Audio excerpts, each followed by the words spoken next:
నా బిడ్డ పేరు ధరిత్రి సార్.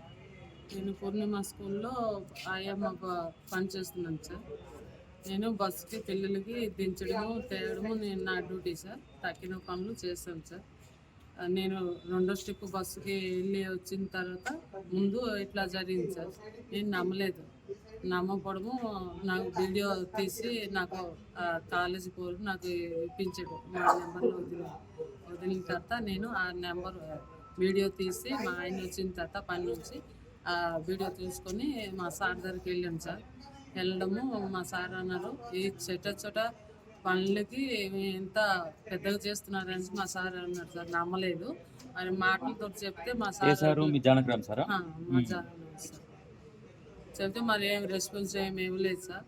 మరి పిల్లలు నైట్ మొత్తం పడుకోలేదు, ఏం లేదు. ఒళ్ళు మొత్తం పెయిన్ అవుతుందమ్మా అని ఏడుచుకునే ఉన్నది. నిద్ర ఏం లేదు పాపకి. అలాగని నాకు మనసు ఇదైపోయింది. పొద్దున్న మా అన్నాళ్ళ ఇంటికి వెళ్ళాను. ఇలాగైంది అని పదండి పోలీస్ స్టేషన్ కానీ చెప్పడం పోలీస్ స్టేషన్కి వెళ్ళాము సార్. వెళ్ళడము అప్పుడు వచ్చారు సార్. ఎప్పుడు జరిగిందమ్మా? నిన్న సాయంకాలం సార్. గొడవ ఏం లేదు సార్, ఎప్పుడు లేదు సార్. మేము వచ్చి 4 నెలలు అవుతుంది సార్. ఆమె పనిచేస్తుంది 4-5 సంవత్సరాలు అయ్యి పనిచేస్తుంది సార్. వీడియో పట్టుకుని వెళ్ళి చూపించాను సార్. చెప్పిన సరే నమ్మట్లేదు సార్. ఎట్లా అయితే అమ్మ చెప్తున్నా అవును కంప్లైంట్ ఇవ్వలేదు అనేసి మా సార్ అంటున్నారు సార్. ఆమెకు ఇప్పుడు లక్ష్మమ్మ ఉంది కదా, ఆమెకు మీకు ఏమైనా గొడవలు? ఏం గొడవ లేదు సార్. మంచిగా అప్పటికైనా సరే మంచిగా మాట్లాడుతుంది సార్. ఆమె కూడా అంటుంది నా బిడ్డకి మరి మరొక ఆమె ఆయమ్మ పనిచేస్తుంది సార్. ఆమె వెళ్ళిపోతుంది సార్ త్వరగా. మేము వెళ్ళకుంటే రూమ్ రాకుంటే ఆమె త్వరగా వెళ్ళిపోతుంది.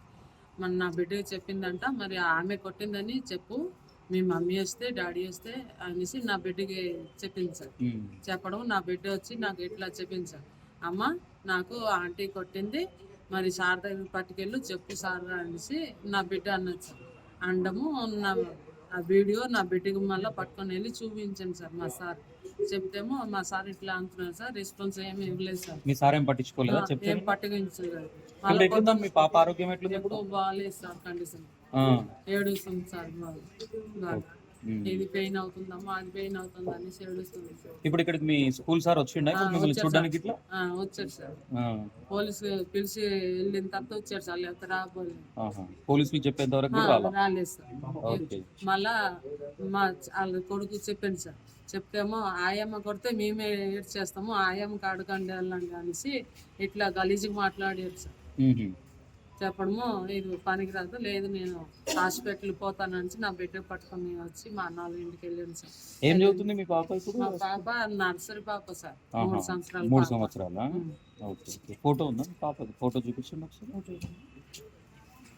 ఒంటిగంట ప్రాంతంలో గిడిమెట్ల పోలీస్ స్టేషన్కు సంతోష్ అనే ఒక మహిళ కంప్లైంట్ చేయడం జరిగింది. అందులో ఆమె పూర్ణిమ స్కూల్లో ఆమె ఆయగా పనిచేస్తున్న 6 months నుండి. ఆ అమ్మాయి వల్ల డాటర్ కూడా 4 years డాటరు అదే స్కూల్లో నర్సరీలో ఉంటుంది. నిన్న స్కూల్ అయిపోయిన తర్వాత ఆ అమ్మాయిని టాయిలెట్ తీసుకుపోయే క్రమంలో అదే స్కూల్లో ఆయాగా పనిచేస్తున్న 6 yearsకి వెళ్ళి ఆయాగా పనిచేస్తున్న లక్ష్మి అంటే ఆమె ఆ అమ్మాయిని తీవ్రంగా బాధించడం, కొట్టడం జరిగింది.